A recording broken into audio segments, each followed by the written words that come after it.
আচ্ছা দোস্ত, কত এই পৃথিবীর মধ্যে সবচেয়ে সহজে বেশি টাকা কামাই করে কেরা? বেশি টাকা কামাই করে আবার সহজে, এরকম কোনো পেশা আছে নাকি? এটা কোনোদিনই সম্ভব নয়। বেশি টাকা কামাই করবার চাইলে অবশ্যই অনেক পরিশ্রম করা লাগবে। আরে পাগলা, না না, আছে আছে। সেদিন এক ডাক্তারের চেম্বারত গেছিলাম, ভিজিট লিচ্ছে 800 টাকা করে। চেম্বারের বাইরে আমি লোক গুনে দেখি 80 জন বসে আছে, আর যাই পিয়ন ওর কাছে সিরিয়াল দেখি 120 জন। এখন তুই হিসেব কর, এই 120 জন রোগী যদি 800 টাকা করে দেয়, তাহলে কি পরিমাণ টাকা হয়। আর একটা রুগী তো 2-3 মিনিটের বেশি দেখি না। তাহলে বুঝছু কত সহজে কি পরিমাণ টাকা কামাই করিচ্ছে একজন ডাক্তার। 120 জন রোগীর থেকে যদি 800 টাকা করে ভিজিট নেয়, তাহলে তো প্রায় 96,000 টাকা হচ্ছে রে। কোষ কি একদিনে একজন ডাক্তারের এত টাকা কামায়? এটা তো খালি ভিজিটের কামাই দেখলু, তাছাড়া ওষুধ কোম্পানির কাছ থেকে পায়, আবার পরীক্ষা নিরীক্ষা দেয়, সে থেকে পার্সেন্টেজ খায়, আরো কত কি যে আছে রে ভাই। দিনে তো 2-3 লাখ টাকার নিচে মনে হয় না এরা কামাই করে। পাগলা, ওই ডাক্তারের বয়স কত, আর ওই পর্যায়ে আসতে তার কি কম খাটা লাগছে? আমি তো জানি সব ভালো ভালো ছাত্ররা ডাক্তার হয়, তা তুই এই কথা করছু কৃষক মিশাই আমার কত? না মানে ভাবিচ্ছি, আমার যদি ডাক্তার হওয়ার পেলেভিনি, তাহলে চেম্বারটা দিয়ে বস থেকে দিনে লাখ লাখ টাকা কামাই করে পেলেভিনি।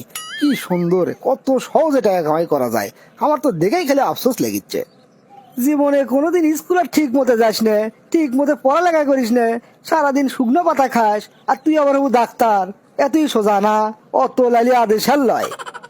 এত বড় কথাগুলো তুই হামাক, আমি কিন্তু অপমানিত বোধ করলাম। ওরে বাপ রে বাপ, ব্যাঙের আবার সর্দি। শালা মজনু হামাক অপমান করছে। ওকে আমি দেখে দেবো এই আসাদ কি জিনিস। জিঙ্কা করেই হোক ডাক্তারি বিদ্যা আমি শিখমই, আর লাখ লাখ টাকা কামাই করে ওকে আমি দেখামো যে এই আসাদও কমজুরি লোক লয়। এক কাম করি, শমশের চাচার কাছে যাই। শমশের চাচা তো হাসপাতালত চাকরি করে।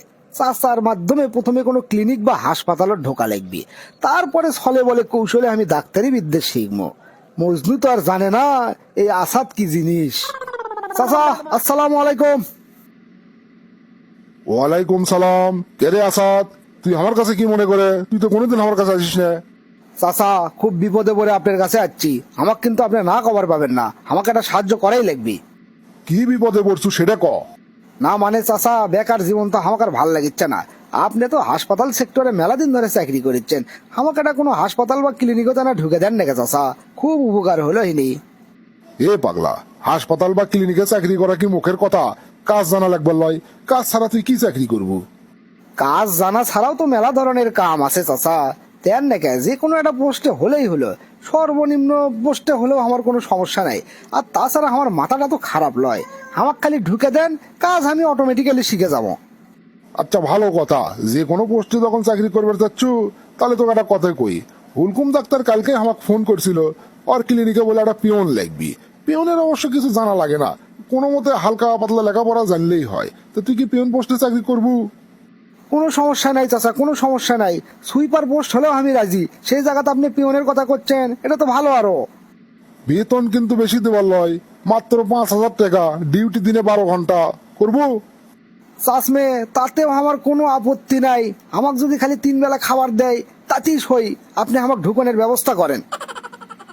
ঘটনা কি রে, এক কুমার সেরে কই সেরেতেই রাজি হয়ে যায়। আচ্ছা যাই হোক, ও একদিন হয়তো চাকরি করবি, এগুলো চাকরি কেউ টিকপেরই পায় না। আর জরুরি ভিত্তিতে আমাকে ছাড়া লোক চাষে ঢুকে দেই, পরে যাওয়া হয় হবি নি। ঠিক আছে, তাহলে আমি হুলকুম ডাক্তারে কয়ে দিচ্ছি, তুই কাল সকাল সকালে যায় হুলকুম ডাক্তারের সাথে দেখা করিস, তোর চাকরি মনে কর কনফার্ম।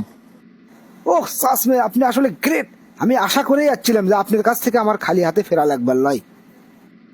আগে এত লাভ পারিস না তো, ক্লিনিকের চাকরি এত সহজ নয়। তোর মতো কত লোকজন ওটি ঢোকে 2 দিনও টিকে না। চাষমে, আমি যে কি জন্য ক্লিনিকের চাকরি ঢুকিচ্ছি সেটা তো আপনি এখন বুঝবেন না, বুঝবেন ইনি কিছুদিন পরে। এই আসাদ কি জিনিস। চাষমে, আপনি আমার উপর সম্পূর্ণ ভরসা রাখতে পারেন। আপনার বদনাম হয় এরকম কোনো কামই আমি করবো না। তাহলে এখন আসি, কালকেই তাহলে আমি সকাল সকাল হুলকুম ডাক্তারের ক্লিনিকে চলে যাচ্ছি। স্যার, আসসালামু আলাইকুম রহমতুল্লাহ বারাকাতু। ওয়ালাইকুম আসসালাম। কে ভাই আপনি, কি চাই? স্যার, আমার নাম আসাদ। শমশের চাচা আমাকে পাঠাছে হুলকুম ডাক্তারের কাছে। হুলকুম স্যার কি আছে? ও আচ্ছা আচ্ছা, তুমি তাহলে আসাদ। শোনো, হুলকুম ডাক্তার তোমার কথা কয়ে গেছে, তোমার চাকরি কনফার্ম, তুমি আজকে থেকেই জয়েন করো, যদি তোমার কোনো সমস্যা না থাকে। না স্যার, আমার কোনো আপত্তি নাই, আমি সব প্রস্তুতি নিয়ে যাচ্ছি। আপনি আমার কাম দেন, কি কি কাম করা লাগবে সব কিছু বুঝে দেন। শোনো, তোমার পোস্ট হচ্ছে পিয়নের পোস্ট, তোমার নির্দিষ্ট কোনো কাম নাই। এই ক্লিনিকত ডাক্তার থেকে শুরু করে ম্যানেজার, ক্যাশিয়ার, অ্যাকাউন্টেন্ট যারা যারা আছে সগলি তোমাকে যে কাম করবে কবি সেটাই তোমার কাম, বুঝছো? তুমি সব সময় ওই যে চেয়ারত বসে থাকবা, কে কখন ডাকবি সেটি দৌড়ে যাবা, কলিং বেল টিপা মাত্রই তুমি মনে করো দৌড়। ঠিক আছে স্যার, ঠিক আছে, আপনাকে অসংখ্য ধন্যবাদ আমার কামগুলো বুঝে দেওয়ার জন্যে। আসাদ, তোমার কপাল তো মনে হয় খুলে গেল বারে। হুলকুম ডাক্তারের অ্যাসিস্ট্যান্ট হঠাৎ করে চাকরি ছেড়ে দিয়ে বিদেশ চলে গেছে। এখন তোমাকে তো স্যারের খুব পছন্দ। আসলে স্যারের একলা লয়, আমাদের সগলিরই তোমার খুব পছন্দ। তা স্যার তোমার তার পার্সোনাল অ্যাসিস্ট্যান্ট হিসেবে নিয়োগ দিবের করছে, তোমার কোনো আপত্তি নাই তো? ওহ, কতদিনের আমার স্বপ্ন আমি কোনো ডাক্তারের অ্যাসিস্ট্যান্ট হবো, তাহলেই তো আমার ডাক্তারি শেখা সহজ হয়ে যাবি। এই সুযোগের অপেক্ষাতে তো আসলাম। আল্লাহ, তোমাকে অসংখ্য ধন্যবাদ আমাকে এত সুন্দর একটা সুযোগ দেওয়ার জন্যে। স্যার স্যার, আপত্তি থাকবি কে? কি করছেন আপনি? হুলকুম স্যারের পার্সোনাল অ্যাসিস্ট্যান্ট হবো, এটা তো আমার জন্য বিরাট সৌভাগ্যের ব্যাপার। তো জয়েন কি আজকে থেকেই করবো নাকি স্যার কখন থেকে করবো কন? আজকে তো স্যার চেম্বারত বসবি না, তুমি কাল থেকেই তাহলে স্যারের চেম্বারত জয়েন করো। আর আজকে তোমার ছুটি, যাও বাড়ির যায় বাড়ির লোকজনের মিষ্টি খিলেতে আসো। ঠিক আছে স্যার, ঠিক আছে। আপনি যে কি কয়ে আমি ধন্যবাদ জানাবো স্যার, সেই ভাষা আমার জানা নাই। হে হে হে, ভালোই তো ডাক্তারি শিখিচ্ছি। রোগীরা এসে কি কি লক্ষণ করছে আর হুলকুম স্যার কি কি ওষুধ দিচ্ছে সব আমি নোট করেছি। আর স্যারের সব প্রেসক্রিপশনের ছবিও আমি মোবাইলে তুলে ধরছি। তারপরে বাড়ির যে ফাইন করে সেগুলো মুখস্থ করেছি। ইনকে করে মাস তিনেক চললেই সব রোগ আর সব রোগের কি কি ওষুধ এগুলো আমার মুখস্থ হয়ে যাবি। তাহলেই আমার ডাক্তার হওয়ার ঠেকাই কেডা? আসাদ, তুমি কি কিছু করছো নাকি? না মানে স্যার, কিছু কইনি স্যার, কিছু কইনি। আজকে চেম্বারের বাইরে এমন একটা রুগী আসছে, সেই রুগীর কথা মনে হয় আমার হাসি লাগছে স্যার। রুগীটা করছে কি জানেন? ওই বসে আছে চেয়ারের উপরে, সমানে নিজের গালত নিজেই থাপড়াচ্ছে আর কিভাবে কিভাবে উল্টো পাল্টা করছে। অন্ত স্যার, এগুলো দেখলে কি হাসি আটকে রাখা যায়? ওই কথা আমার যখনই মনে হচ্ছে তখনই হাসি আসছে। ও আচ্ছা, তাই কও। আচ্ছা যাও তাহলে ওই রুগীটাকে আগে নিয়ে আসো, ওটা কি আগে দেখি। নিউরো মেডিসিনের ডাক্তার আমি, আমার কাছে কত রং বেরঙ্গের রুগী আসে, এগুলো তো কিছুই নয়। যতই দিন যাবি ততই দেখবা কত রঙ্গ রসের রুগী পাবা এটি। ঠিক আছে স্যার, ঠিক আছে, তাহলে ওই রুগীটা কি এখন আনিচ্ছি। যাক বাবা, অবশেষে আমার ডাক্তারি শেখা শেষ হয়ে গেল। এখন যত রুগী আসে নতুন কোনো আর রোগ দেখি নে। ওই এতদিনে যা মুখস্থ করছি ওগুলোর মধ্যেই করছে। ওষুধও দেখি স্যার ঘুরে ফিরে এগুলাই লেখে। তার মানে অসুখ এ কটাই, এর বাইরে আর কোনো অসুখ নাই। ডাক্তারি যখন শেখা হয়ে গেল, এখন এলাকার জামো যাই সেই একটা ভিআইপি চেম্বার দেমো। তারপরে এমন প্রচারণা শুরু কর্ম, রুগী খালি রম রমা হয়ে যাবি। হা হা হা হা। এ স্যাংরা, কি সমস্যা তোমার? কত এত ক্যাকো ক্যাকো করিচ্ছ কে? স্যার, রাত থেকে আমার পেটের প্রচন্ড ব্যথা হচ্ছে স্যার, আমি সহ্য করে পাচ্ছি নে। পেট আমার কাঠের লাগান শক্ত হয়ে গেছে স্যার, হাঁকা টাকাও বন্ধ হয়ে গেছে। বেশ শালা, এতদিন আমি শিখলাম মাথার ডাক্তারি, এ আবার পেটের সমস্যা লিয়াচ্ছে। আচ্ছা যাই হোক, মাথার ব্যথা হলে তো ব্যথার ওষুধ দিলেই ভালো হয়ে যায়। পেটত যখন ব্যথা হসে, এই ব্যথার ওষুধ দিলেই ভালো হয়ে যাবি। কিন্তু এমনি এমনি ওষুধ দিলে তো খুব একটা টাকা পয়সা কামাই হওয়ার নয়। কয়টা পরীক্ষা দেই, ওখানে পেটের আলট্রাসাউন্ড, এক্স রে আর রক্ত মক্ত প্রস্রাব এগুলো পরীক্ষা দেই। রিপোর্ট আসুক তারপরে দেমনে ব্যথার ওষুধ দিলে এলে ব্যথা সেরে যাবি, এলে কোনো বিষয় হলো। স্যার, তাড়াতাড়ি আমাকে চিকিৎসা দেন, আমি আর সহ্য করবার পারছি না স্যার, দয়া করেন। এ স্যাংরা, চিকিৎসা কি মামুর বাড়ির আবদার? এতই সহজ? পরীক্ষা নিরীক্ষা না করে কি চিকিৎসা দেওয়া যায়? আগে তো রোগ ধরা লাগবি। তোমাকে পরীক্ষা দিচ্ছি, এগুলো পরীক্ষা তাড়াতাড়ি করে আসো। আর তোমাকে এগুলো কথা কয়ে কি হবে? তুমি ছোট মানুষ, তুমি এগুলো বুঝবা না। যাও তুমি চুপ মেরে বসে থাকো, তোমার বাবুকে আমি সব বুঝে দিচ্ছি। চাষমে শোনেন, আপনার বেটার লক্ষণ দেখে মনে হচ্ছে জটিল কোনো অসুখ আছে, আর কিছু পরীক্ষা নিরীক্ষা করা লাগবে। ওগুলো আমি ফাইন করে লিখে দিচ্ছি, আপনি তাড়াতাড়ি করে নিয়ে আসেন। যত তাড়াতাড়ি পরীক্ষার রিপোর্ট নিয়ে আসবেন আর তত তাড়াতাড়ি চিকিৎসা শুরু হয়ে যাবে। ঠিক আছে স্যার, ঠিক আছে, যত পরীক্ষা লাগবে আপনি দেন, কোনো সমস্যা নাই। দরকার হলে আমি জমি জমা বেচে আমার ছোলের চিকিৎসা করবো। ওই একটাই ছোল আমার স্যার, আপনি ওকে বাঁচে দেন স্যার। এই আসাদ ডাক্তারের কাছে যখন আসছেন তখন আপনার আর কোনো চিন্তা নাই, খালি আমি যা যা কই সেটা শোনেন, তারপর দেখেন ক্যাঙ্কা জাদুর লাগান আপনার বেটার চিকিৎসা করি। ডাক্তার সাহেব, আপনি গ্যারান্টি দিয়ে আমার বেটার চিকিৎসা করলেন, কিন্তু আমার বেটা তো মরে গেল। আপনি কি চিকিৎসা দিলেন? মরে গেছে? কি করছেন এগুলা আপনি? ভাই, আসলে হায়াত মৌত তো আল্লাহর হাতত। কারো যদি হায়াত শেষ হয়ে যায় তা কোনো ডাক্তারের কি ক্ষমতা আছে তার চিকিৎসা করে ভালো করবে পাবি?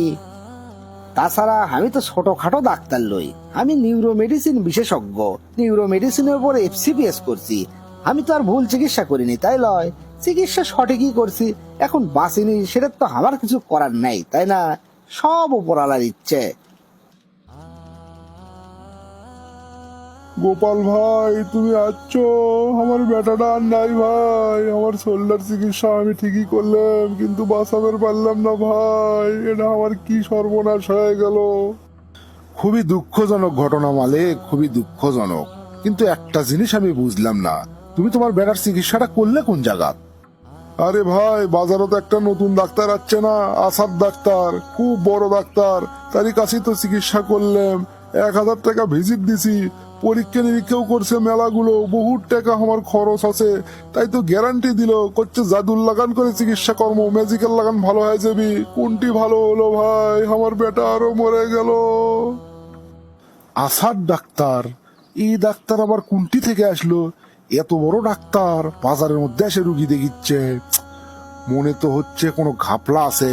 তুমি এক কাম করো তো, তুমি কেলটু মাস্তানের কাছে যাও, এটা নিয়ে বিস্তর গবেষণা হওয়া দরকার আছে।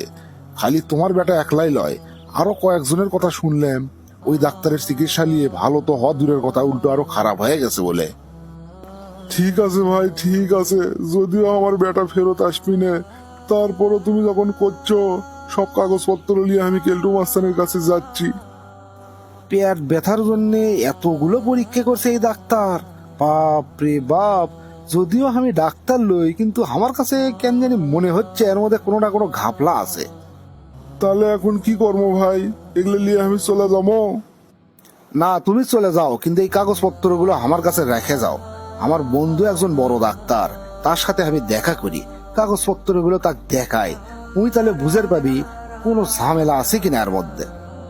ঠিক আছে ভাই, ঠিক আছে, আমি তাহলে চলে গেলাম।